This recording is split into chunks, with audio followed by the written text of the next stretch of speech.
Fala rapaziada, aqui quem tá falando é o Felipe Freitas. Fala galera, quem tá falando aqui é o Bezão. E esse é o canal Gold Sports. E hoje, rapaziada, semana de GP na França, então traremos simplesmente o maior francês que já habitou pelo universo da Fórmula 1.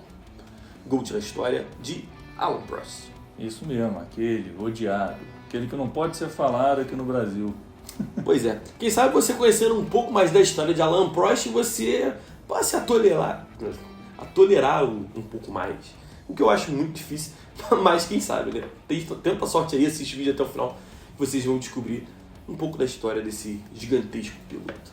É isso, não esquece de deixar seu like, compartilhar esse vídeo, se inscrever no canal e comentar aí o que você está achando, né? O que você achou da história do Alain Prost, se você passou a gostar, talvez, acho que não, né?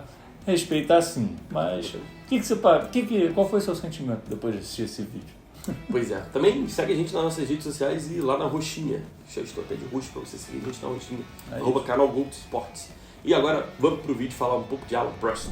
Alain-Marie Pascal Prost, nascido no dia 24 de fevereiro de 1955 na França, é um dos maiores pilotos da história da Fórmula 1 e protagonista de uma das maiores rivalidades já vistas no esporte em geral. Ele teve sua estreia marcada na Fórmula 1 em 1980. Bem novo, né? 25 anos. Bom, novo para aquela época, né? Porque hoje em dia o pessoal tá começando bem mais cedo. Sim, sim. E logo ali no início, ele já conseguiu alguns pontinhos, o que é sempre muito difícil para quem tá chegando na Fórmula 1. E naquela época corriam mais de 30 cabeças. Então, ele conseguiu fazer ali seus 5 pontinhos na temporada, ficar em 15º e ter um começo ali que era bastante promissor. Ele já estreou pela McLaren. Exatamente, ele já estreou com uma grande equipe, então já mostra que ele não estava chegando ali na Fórmula 1 apenas para ser um coadjuvante, não. Ele conquista o seu primeiro pódio no GP da Argentina, passa ali por um período complicado de 4 corridas que seu carro quebrou, até que ele chega na corrida em sua terra natal, na França, e ele tem a sua primeira vitória na carreira. Acho que é interessante esse fato, né, dele ganhar a primeira vitória no país dele. A vitória deu um gás para ele, que logo depois do GP da França, ele teve 2 segundos lugares em Las Vegas e Alemanha, e aí conseguiu emplacar mais 2 vitórias, sendo na Holanda e na Itália. E com tudo isso ele consegue sair do 16º lugar em 1980 para ir para o 5º lugar no Campeonato de Pilotos, um salto assim, muito grande, né? Bem brusco.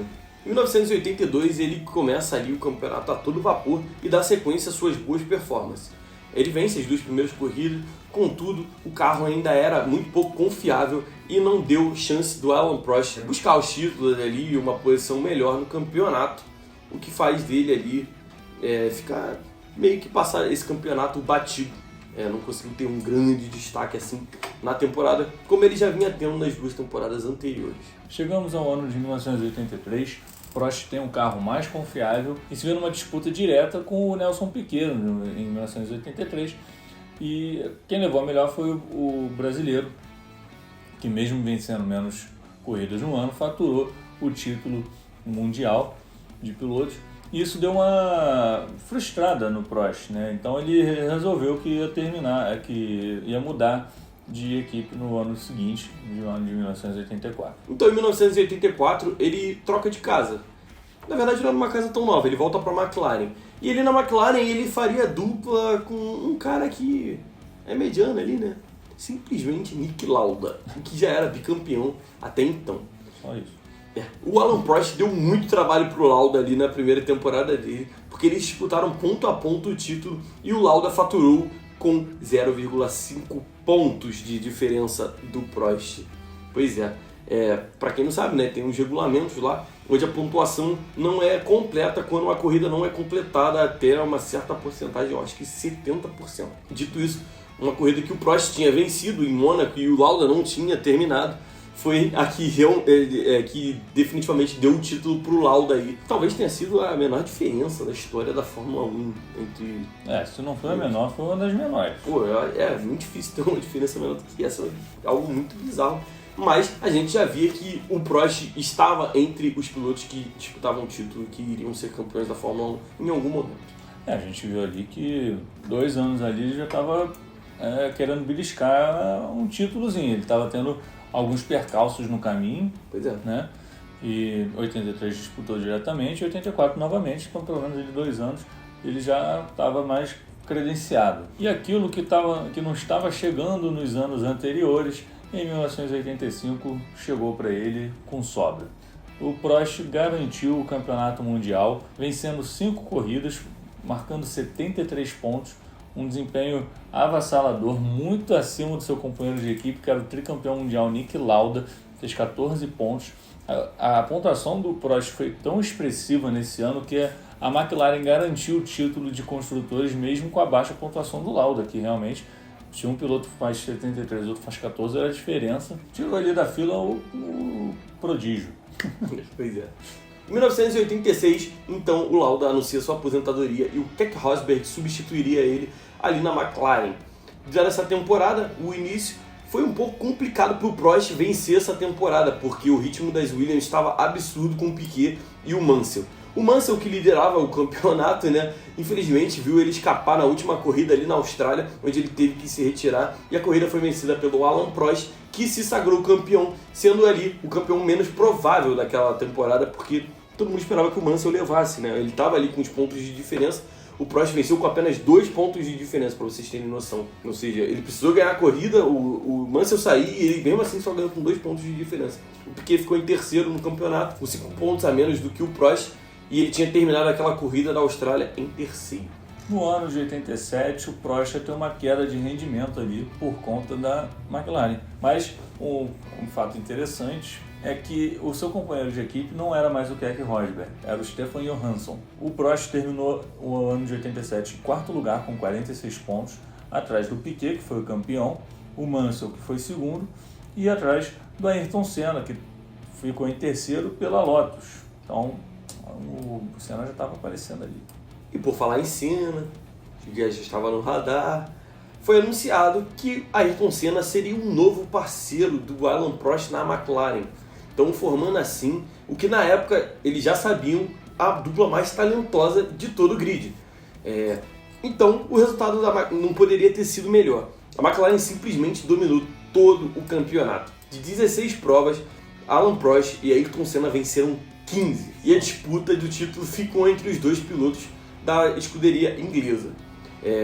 O Ayrton, como se sabe, né, levou a melhor nessa competição por 3 pontos de diferença apenas. Ele foi campeão e ali aquele campeonato foi tratado de forma respeitosa e harmoniosa entre os dois, né? O Prost até fica feliz pelo Ayrton ter conseguido o seu primeiro título.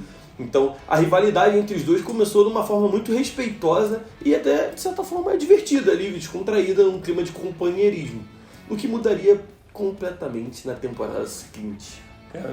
Eu tenho a imagem na minha cabeça da apresentação do Ayrton pela McLaren, que são os dois super cordiais, um elogiando o outro, falando bem e tal, mas 89 viria para ser o ano de quebra da parceria. E depois desse ano avassalador da McLaren, 89 foi um ano um pouco mais equilibrado, mas de qualquer forma a disputa ficou mesmo entre o Prost e o Senna. E o Prost ele foi mais regular do que o Senna em toda a temporada.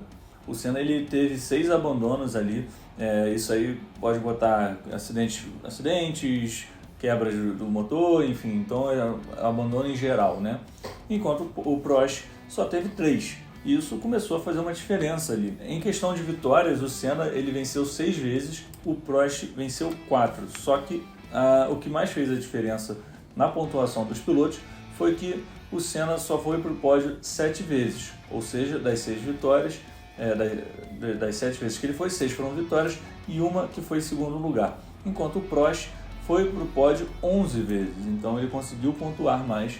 E aí a gente tinha um cenário para a disputa do título que era o seguinte: o Prost estava liderando o campeonato e o Senna precisava vencer as 2 corridas para ter possibilidade de ser campeão. A gente chega na corrida de Suzuka de 89 e o Senna ele consegue largar na frente. O Senna larga na frente, só que o Prost já logo consegue ultrapassar o Senna e assume a liderança da prova, até que ali por volta da volta 46, ali na volta 46, o Prost faz um pit stop e o Senna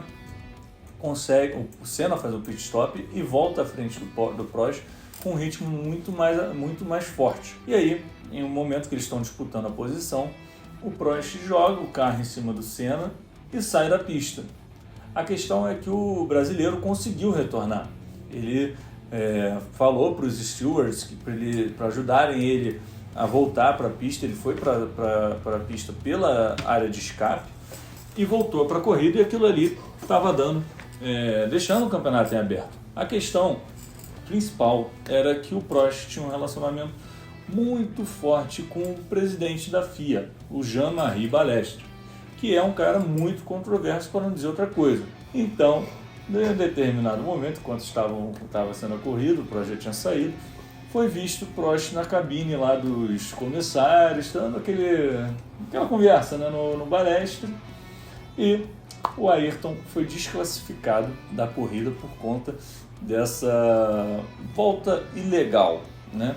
A explicação do grande presidente da FIA era que o Ayrton tinha que dar uma meia volta na onde ele saiu e voltar na curva, né? E não pela área de escape, que era a área de segurança. Então, serve para isso. Assim, faz muito sentido essa explicação, realmente. E aí, com isso, estava definido o campeonato. O Prost era campeão de 1989. A relação deles estava totalmente quebrada. Pois é. Torta de climão. E o Balestre estava lá mandando todo mundo calar a boca, né? Pois é. Lembrando que depois de todo esse acontecimento, em 1996, quando ele não era mais presidente da FIA, ele assumiu ter favorecido Alain Prost por ser compatriota dele. O Ayrton, ele ficou tão irritado que ele saiu da entrevista falando mal pra caramba do Balestre, fez várias acusações, né? E aí ele foi banido da Fórmula 1. Permaban. Foi banido ali, só ia voltar quando pedisse desculpas e tal, mas resolveram lá e ele voltou para 1990 mais mordido. Pois é. Ele voltou tão mordido que ele resolveu não dar chance para ninguém de título.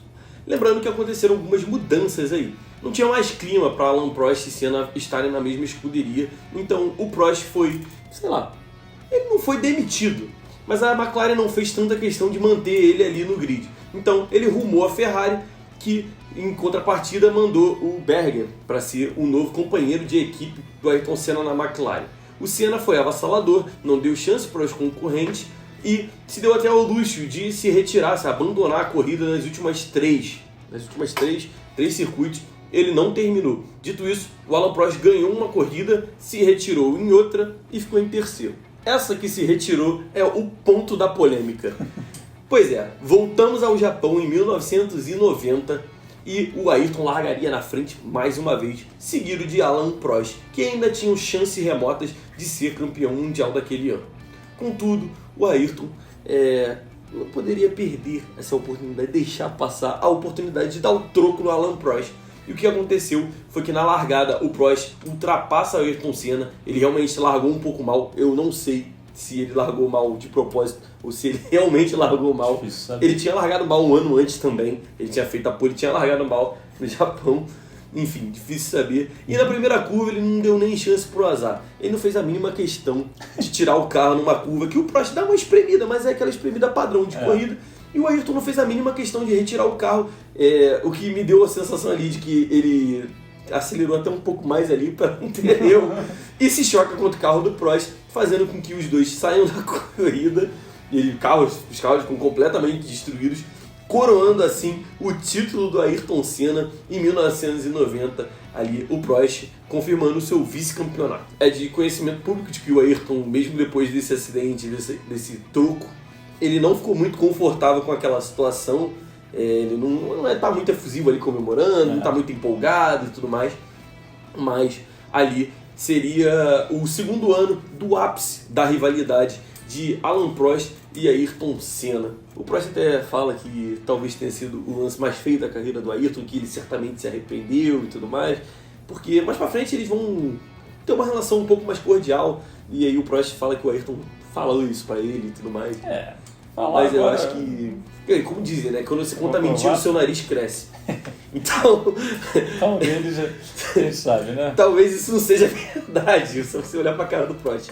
Tu bota a foto do nariz aí, só entender. Pois é, enfim, dando sequência aí à história do Prost, não estamos aqui para falar única e exclusivamente de Ayrton Senna. Tava aí então, no embate entre os dois, o Ayrton vencia por 2-1. Ali, na rivalidade. Em 1991, infelizmente, o Alain Prost não pôde continuar essa disputa com o Ayrton, porque a Ferrari não estava com um bom desempenho. Ele não teve nenhuma vitória nesse ano. O que é interessante é que foi apenas o segundo ano que ele não venceu uma corrida na Fórmula 1, que até então havia sido apenas na sua temporada de estreia. Ele até conseguiu alguns segundos lugares, alguns resultados interessantes, mas não conseguiu uma grande pontuação, ficando em quinto lugar. E aí teve um fato interessante. Ele falou mal da Ferrari, o carro que ele pilotava. Falou que o carro era muito ruim, não sei o quê. E isso não caiu bem na equipe. A Ferrari não gosta muito de ouvir críticas. E aí demitiu o Alain Prost no ano de 91. Pois é, em 1992 ele resolveu então tirar um ano sabático ali na sua carreira e decidiu que só retornaria talvez ali em 1993. É bom salientar que em 1991 o Ayrton foi campeão mundial. Em 1992 as coisas mudaram bruscamente com a Williams com um ritmo extremamente absurdo, vencendo assim o campeonato mundial com Nigel Mansell. Em 93, então, Alain Prost anunciava que retornaria a correr pela escuderia Williams ali na Fórmula 1. Marcava retorno ali na escuderia mais potente que tinha na época. Era da suspensão ativa, né? Pois é. Então o Williams não tinha pra ninguém. Em 93, como já esperado, né? O piloto do tamanho do Prost voltando com um carro muito superior, ele não deu chance pro azar e dominou completamente o campeonato, vencendo 7 corridas, conquistando 13 pódios e sendo tetracampeão mundial da Fórmula 1. Até então, ele era o segundo maior campeão de toda a história da Fórmula 1, atrás somente do Fangio. Ao final daquela temporada, o Prost, que foi parabenizado pelo Ayrton Senna no pódio pelo seu título, como eu disse, a relação dos dois ficou um pouco mais cordial ao final da carreira ali do Prost, dando sequência para as incertezas de 1994, a Williams anunciava que Ayrton Senna seria o novo piloto da escuderia. E para quem não sabe, tinha uma cláusula no contrato do Prost que proibia o Williams de contratar o Ayrton Senna para ser o companheiro de equipe dele. Então, para evitar mais rixas e dar mais pano para manga para a rivalidade que, de certa forma, já tinha sido um pouco apaziguada, ele resolve então se aposentar ao final de 1993, algo que eu achei muito inteligente da carreira dele, não por ele ter que enfrentar o Ayrton Senna, mas por ter se aposentado como campeão em alto nível. Então acho que foi bem inteligente da parte dele ali ter se aposentado naquele momento e chegava ao fim assim a carreira de Alain Prost na Fórmula 1. Vou falar um pouquinho dos números da carreira do professor, né? A gente não falou muito desse apelido, mas esse apelido é justamente porque o Prost ele era meticuloso. Ele sabia fazer a pontuação, sabia o lugar que ele tinha que tá na corrida e ficava certinho, então ele realmente era o professor. Vamos lá, ele disputou as temporadas de 80 a 91 direto, né? E a temporada de 93, depois daquele ano sabático. Foram 202 GPs disputados, 4 títulos conquistados, 1985, 1986, 1989 e 1993. Ao todo são 51 vitórias, 106 pódios, 798,5 pontos, 33 pole positions, 41 voltas mais rápidas. O seu primeiro GP foi no GP da Argentina de 1980, a primeira vitória no GP da França de 1981, última vitória no GP da Alemanha de 1993 e o último GP da Austrália de 1993. Outro número que marca muito a carreira do Prost é que ele, na maioria das vezes, bateu seu companheiro de equipe. Em 13 temporadas da Fórmula 1, ele foi vencido apenas 3 vezes por um companheiro de equipe, sendo eles John Watson na sua primeira temporada, Nick Lauda, que foi campeão mundial, e Ayrton Senna, que também foi campeão mundial. Então, rapaziada, por hoje é só. Espero que vocês tenham curtido o nosso vídeo. Não esquece de deixar o like, comentar, se inscrever e compartilhar, beleza? Tamo junto e até a próxima. Valeu, galera. Um abraço.